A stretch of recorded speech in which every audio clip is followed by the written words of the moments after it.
On today's episode of the Who Is This podcast, we get to know the podcast hosts Isaac Morris and Davis Kempton. Me and Davis talk a little bit about who we are, where we are from, and our background that has led us to where we are today. All right, so we're doing it. Here we are. The world didn't have enough podcasts. Yeah, we've been talking about this for a while. Mm-hmm. So, welcome to the Who Is This podcast is what we decided to name our podcast.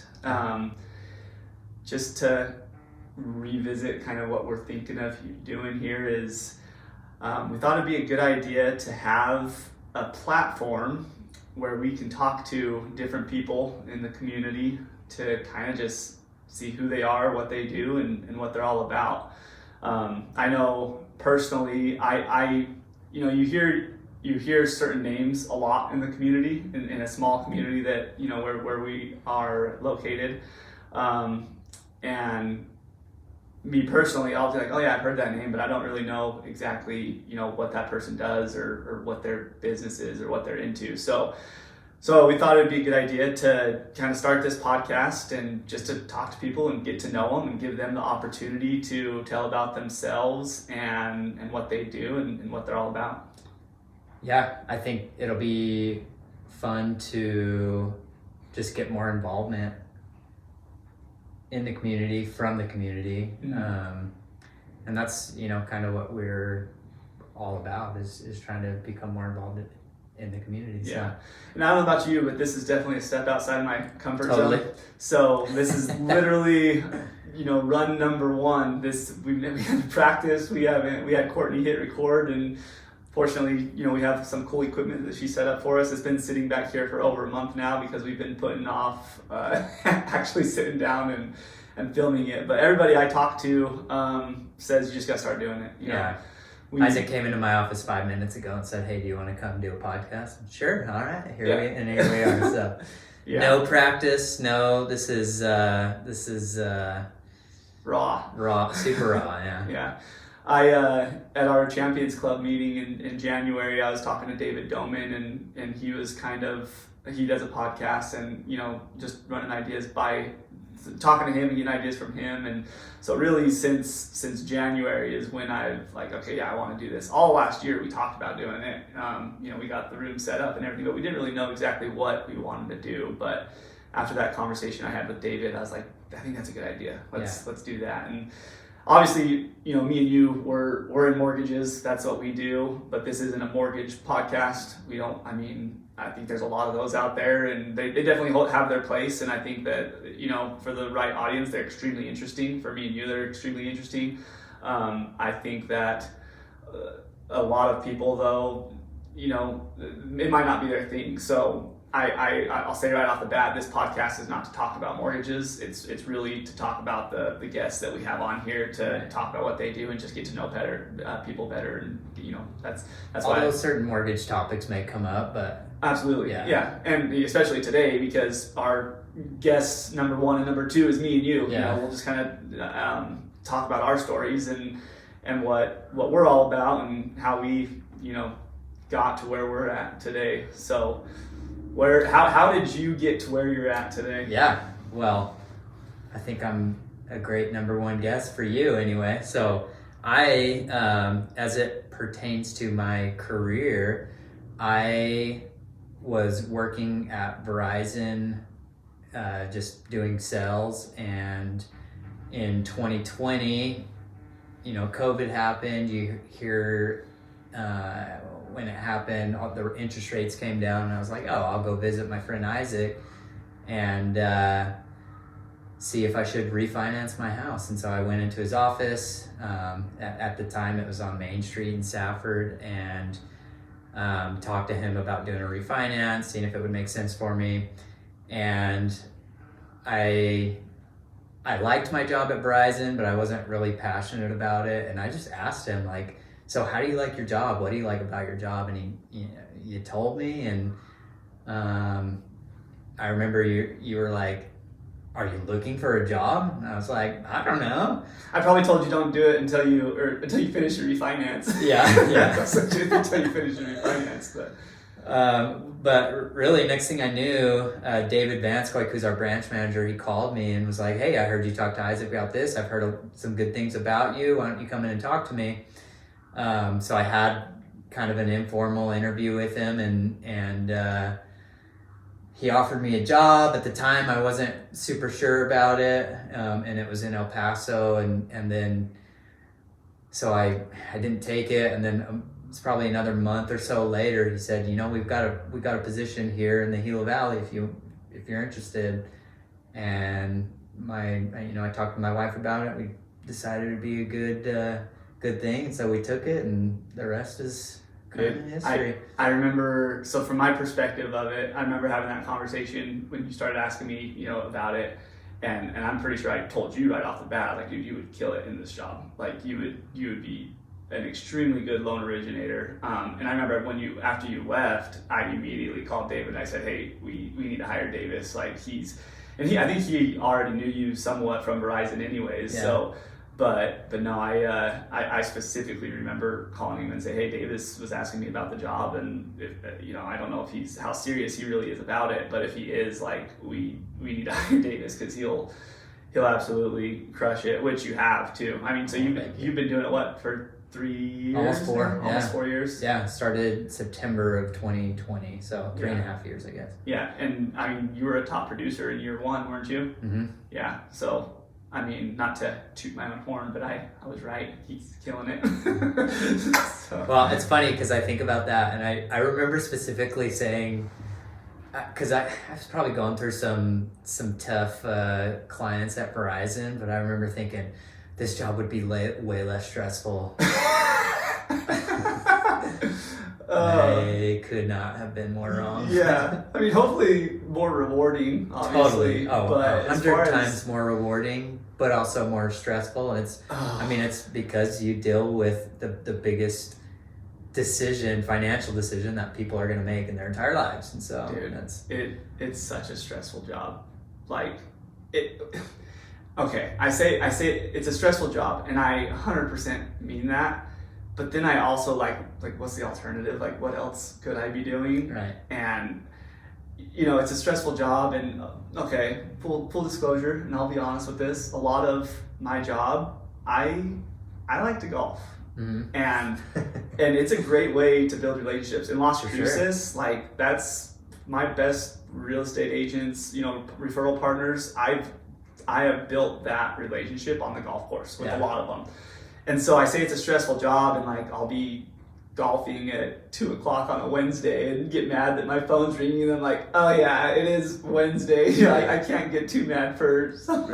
not that I get mad, but it's also a harder job to do on the golf course sometimes. It's like loan originating it's almost 2 different jobs. Yeah. You have the portion of going out and getting business, which as LOs, that is our number one thing. Yeah, it's a like, sales it is job. A sales job. Yeah. You are generating business, and to do that, you've got to go out and find it. Right. All of the best LOs, that's what me and you do.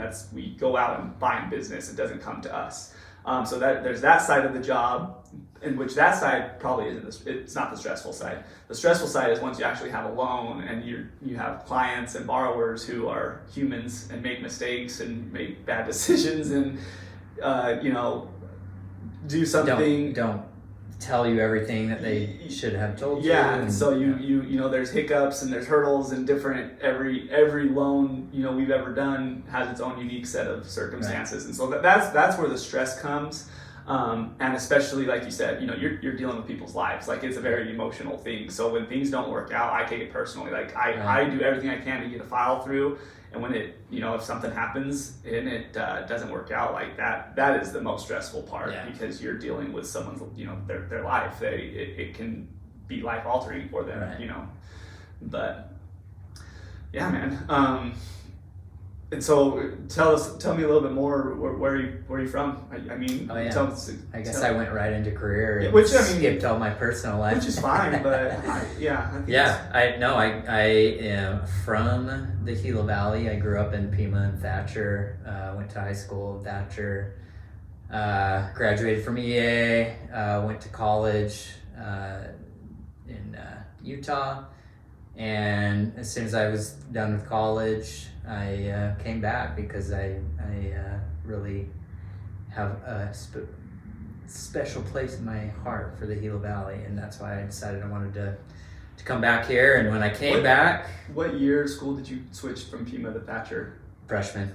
Okay. So I started high school in Pima, and then about halfway through the year came to Thatcher. What brought that on? I don't know if I ever talked. Like, why did you guys make that switch? Because I know McKay was a senior, right? McKay was a junior. McKay's my brother. We moved from Pima to Thatcher. Yeah, I remember when all that happened, because Demi, I graduated with with your sister Demi, and it's interesting this whole podcast thing, because I'm struggling with whether I should talk to you or talk to the people watching. Right? That's it. So I'm looking right in the middle. Yeah, but yeah, so I remember when all that happened, and it was exciting having was it exciting being the new kid? Because I know as students already, it was exciting having new kids. Because Thatcher, obviously, I went to the school with the same people my whole life, and so whenever there was someone new, I was like, oh, cool. And you probably already knew a lot of people, but I don't think I knew you before you came to Thatcher. Yeah. I know I didn't know Demi, or McKay. So. Yeah, I was probably the most of my brother and sister and myself. I was the most reluctant to move to Thatcher because I was a wrestler and I really wanted to wrestle for the coach in Pima. And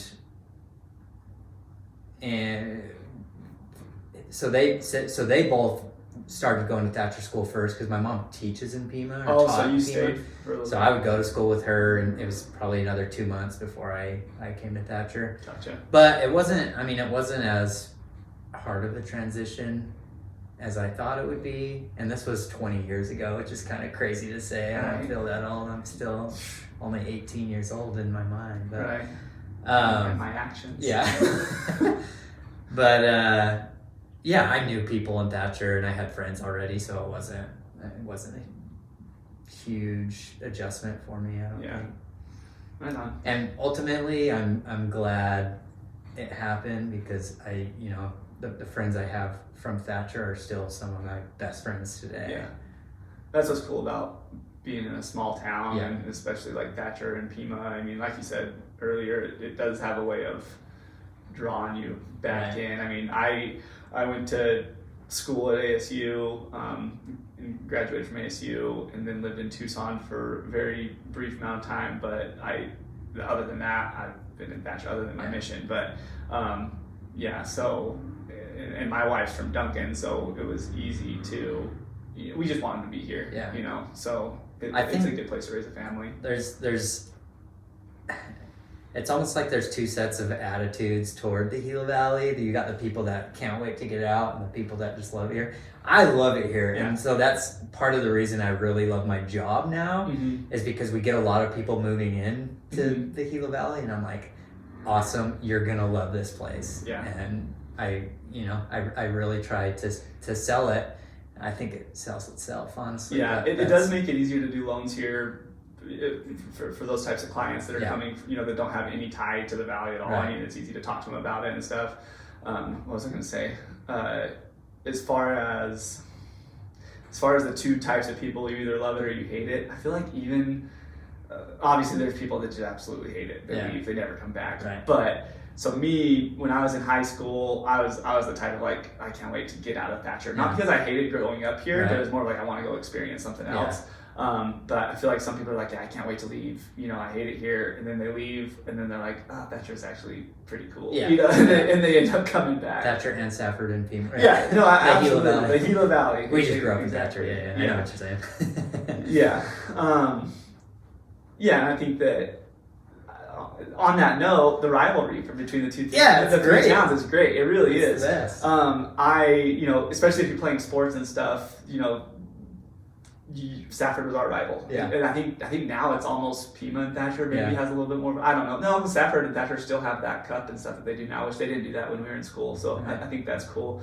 But it's a fun rivalry, but at the same time, I think me and you were the only ones in our office that graduated from Thatcher. Everyone else graduated from Stafford. Yeah. So it's fun. It's fun having that little, when those games come up and stuff, that little competition. Even though we're in our 30s. And I know. Like I said, I still act like an 18-year-old. But, yeah. So, what else, man? I should have looked at my clock before we started, but do you think that... So I'll talk about myself a little bit as far as my career. And I do loans in Thatcher and the Gila Valley, obviously as well. But I would say the majority of my files are in Las Cruces in New Mexico now. So I started doing loans I got licensed in 2017, went full-time in 2019, and then probably a few months before I went full-time, I kind of started branching out and going to other places, and the reason for that is because David, he was here, he had a good hold on his strategy or philosophy has always been grow the pie, let's grow, and so I started going to Las Cruces and made a lot of really good relationships over there. Honestly, Las Cruces is, I consider, my second home. I would live in Las Cruces if it wasn't for some other other things, my family being here, and then also like the parenting plan and stuff that we have set up for my oldest son Kyson. So I do loans here, but I kind of have and I know obviously you do loans elsewhere too, but the majority of mine being in Las Cruces, it's a little bit different as far as I don't have that.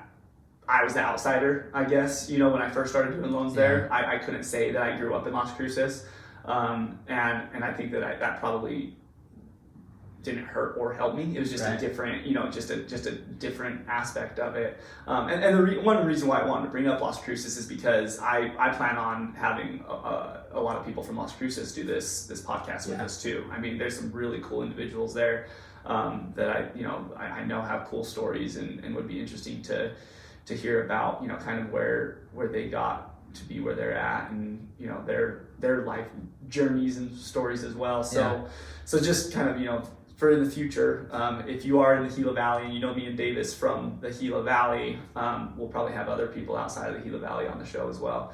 Like we're some big, it's a show. I am excited. I'm excited about this. I think that the Gila Valley and Las Cruces and wherever else. I think there's a lot of really cool individuals that have a cool story, have really cool businesses that I'm excited to learn more about and give them the opportunity to advertise. Honestly, that's what they're going to be able to do, is tell about their business so that we can share what they do and hopefully generate some business for them and see what happens. Yeah, I'm excited for this too. I think, again, we're out of our comfort zone, but we'll get more experience and more feel more comfortable with it. And I think it's going to be so much harder when it's somebody else sitting right there or right here, because you talk all the time, so it's easy to talk to you, but it's going to add a whole other element when it's someone we're not talking to as much. But I'm excited for it. And I've got a few people in mind that I want to start chatting with and seeing how they feel about it. And honestly, we'll probably do more of these interviews before we even actually play this first one. Yeah. Because I don't know how long editing and stuff like that's going to take. But cool. Yeah. One more question. Sure. You had something exciting happen to you this weekend. You had a pretty cool story. Oh. It's a funny story. I want you to tell it. You're talking about the airport? Yeah. Oh, okay. Actually, we should have brought in the what you bought afterwards too, because that's really funny. Maybe I'll go grab it real quick. So, my wife is from Texas. Uh-huh. Her mom called us last week and said, "Hey, I'm buying a new car, and I thought about trading my car in, but I was like, maybe Davis and Gentry want to buy it." And so she offered it to us. It was a good deal. Couldn't pass it up. So on Monday, I got a ticket to fly to Texas to drive her car back from Dallas. Anyway, I got to the airport early because I caught a ride with my brother. And I was just sitting there. I was in the airport for like 5 hours, just waiting for my flight. And I was sitting there playing on my phone. I looked up. Person walks by, look back at my phone, look up again, and realize that was Steve Nash. So he had just gotten off a flight. I walked as fast as I didn't want to run because I didn't want to look like an idiot. Walked as fast as I could behind him, got my phone out, went right up next to him and said, "Hey, I hate to be that guy, but can I get a quick selfie?" He's like, "Of course." And he was so cool. Took a selfie with me. And as I was walking away, I heard this girl look at him and was like, "Was that Steve Nash?" And I was like, "Yeah, that was Steve Nash." Anyway, the embarrassing part of that story is he was wearing a sweater. Here, I'll go grab it real quick. Yeah, great. Leave me on camera. Tell By us. myself. Yeah. Yeah. Yeah, the embarrassing part of that story is he was wearing this sweater, and not 5 minutes later after seeing him, I was online looking for the sweater, and it came in the mail 2 days later. And I know nothing about this company, so I hope it's a reputable. That's nice what I'm company. shocked about is that Gentry found it so quick. Yeah. Which actually, she has a skill for that. Oh, yeah. Like at these corporate events and stuff that we've been at, she'll be like, she'll see something fancy that one of the other wives is wearing or something, and Oh, yeah. she'll look it up and find the exact thing. She'll like, look it up and say she spent $100 on those shoes. like $500 on that Yeah. on that purse or something Yeah. like that. So, but dude, I've literally never seen anyone famous in the airport. I have zero luck as far as running into anyone that anybody else knows. I'm trying to think I feel like I do run into celebrities when I travel. Never in the Gila Valley. Right. The only person I ever run into is Justin Gaethje at the golf course. Yeah. But that doesn't even count because he's here all the time. Shout out Justin Gaethje. Shout out to Justin. My coolest or my funniest celebrity experience. So I worked for the Diamondbacks while I was going to school at ASU. I was on the grounds crew, and so as part of that job, we would every 3 innings you see the guys go and rake the field and clean it up to the infield for dirt clods and stuff like that, just to make it nice so the playing conditions are still good throughout the whole game. So I was on that crew. I would do that, and as part of that job, after the bottom half of every inning, so when the home team would go to take the field for the top half of the next inning, after every time before the home team took the field, we would go and we would rotate, but we would go and rake just first base for Paul Goldschmidt. We would make sure there's no dirt clods, so we didn't get any bad hops or anything like that. So this is literally my very first day, like doing a game. Okay, so I'm a huge Diamondbacks fan, so I have my eyes are big, like Paul Goldschmidt. Like I freaking love that guy. So before we would go out to rake the first base, we would be in the visitors dugout. Okay. So I'm hanging out in the visitors dugout with another guy waiting for out number 3 to then go and rake. And so you stand in the corner, stay out of the way. You're not you got to stay out of the way of the players. You're not drawing attention to yourself. You're just there to do your job. You can't talk to them. You're just a fly on the wall, right? So we're in the corner sitting there, and Paul Goldschmidt is up to bat, and he hits an absolute bomb, dude, home run. Like as soon as it hit the bat, it was a no-doubter. Like he crushed it. And my just fandom came out without, it was in the visitors dugout. In the visitors dugout, I literally go, "Oh!" and like loud, dude. And I swear, I'm sure it wasn't actually like this, but the entire team just went like this and stared. He just gave me like the most evil look, and the guy that I was with like snapped me. He's like, "Dude," and I was like, it wasn't intentional. It was just I was reacting. I'm a fan of baseball, and I was just reacting to the game. That was my first day on the job, so I was, I wasn't in that, hadn't, got out of that mode yet. So, anyway, so they looked at me. The inning went over and it went out, and then we went and started raking the field. And he was taking his ground balls, and I shouldn't have even done this but he was standing right next to me, and I was like, "Dude," I reacted to that, and everyone got pissed. And he chuckled he laughed and didn't really say anything, but had a little conversation with him. But so that's my funniest celebrity experience. But that job was cool. had a few other experiences like that, but that one was my funniest. It would be awesome to have a job like that for. Dude, it was perfect while I was going to college. Yeah. It didn't Perfect college job, It was a perfect sure. college job. It didn't hardly pay anything, but it was a fun job, and I got a lot of free baseball in. So yeah. Well, cool. Cool. Well, I have no idea how long we just went, but I think that was a good. Maybe a few good nuggets in there. Yeah, hopefully a good first episode and dry run, and we'll get better as we go. And very dry run. We're total noobs at this, and hopefully we get better, and it'll be fun. It'll be good. Well, cool. Well, if everybody, if you stayed till the end, thanks for listening to the Who Is This podcast, and we're excited to have some cool individuals and interesting individuals that we can all learn more about.